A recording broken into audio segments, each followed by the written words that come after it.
सुनो ना बात ये सजनवा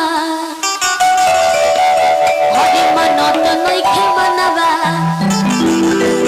हरे ना कोनी अब जहानवा हो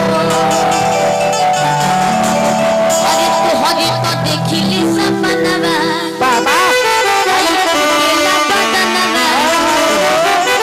पूरा दया जहानवा हो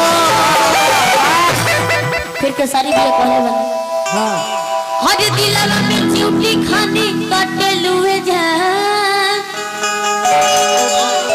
अरे हमरो ईमान के उलटे लुए जा अरे ललकी टिकुलिया झप हसाटे लुए जा ए जा आ ललकी टिकुलिया झप हसाटे लुए सुनो ना बात ये सजनवा हरे मनत नइखे मनवा हरे ना कोनी अब जहानवा हो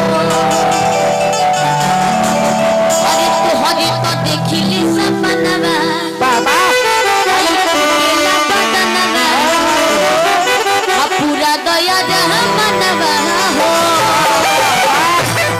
फिर के सारी भी कहले बने हर दिलवा में चिउटी खानी कटे लुए जा